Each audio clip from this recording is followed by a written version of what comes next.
Assalamualaikum warahmatullahi wabarakatuh. Selamat sore semuanya. Sore.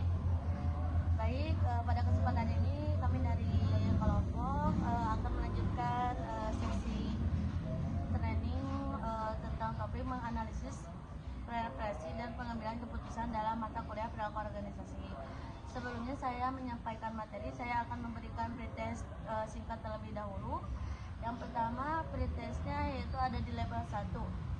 Apa yang dimaksud dengan persepsi dalam perilaku organisasi? Baik, saya ingin menjawab. Persepsi adalah proses seseorang memilih, mengorganisir, dan menafsirkan informasi dari lingkungan untuk membentuk pemahaman. Baik, terima kasih jawabannya, dan lanjut ke level 2 ya.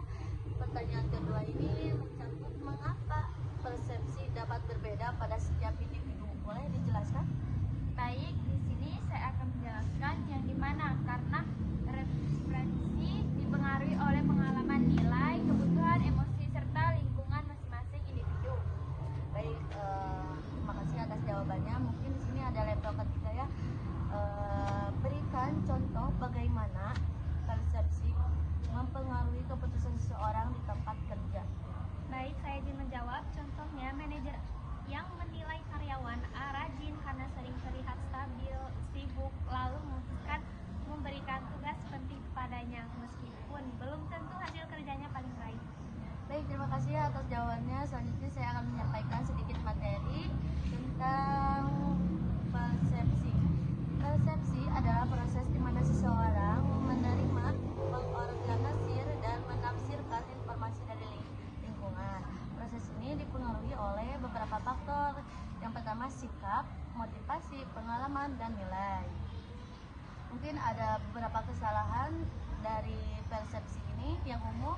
Yang pertama, ada menilai seseorang berdasarkan kelompoknya, dan yang kedua ada menilai keseluruhan sifat seseorang, dan ketiga hanya melihat hal yang diinginkan saja, dan yang keempat menganggap orang lain sama pikir dengan perasaan yang kita dapatkan. Mungkin pengambilan keputusan dalam organisasi ini ada beberapa keputusan atau ada beberapa prosesnya, meliputi yang pertama mengidentifikasikan masalah, mengumpulkan data, serta mencari alternatif. Dan di sini juga ada beberapa faktor, terus hubungan persepsi dan keputusan.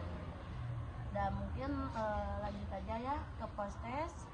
Di sini saya ingin bertanya mengenai post-test ini tentang seorang manajer hanya memberi promosi kepada karyawan yang paling sering terlihat bekerja di depan mata. Analisislah kesalahan persepsi apa yang terjadi.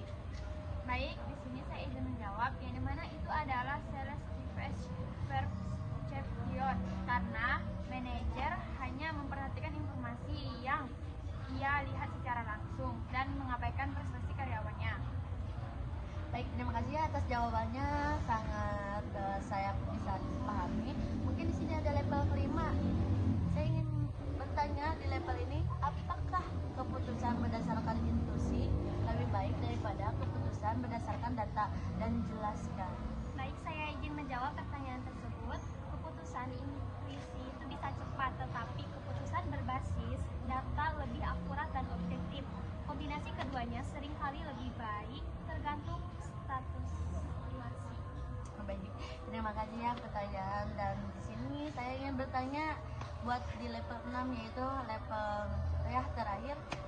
Buatlah satu strategi untuk mengurangi bias persepsi dalam proses pengambilan keputusan. Baik, di sini izin menjawab. Saya akan menjawab di mana strategisnya adalah membuat penilaian berbasis data seperti menggunakan checklist, penilaian kinerja terukur, dan melibatkan lebih dari penilaian agar keputusan lebih objektif.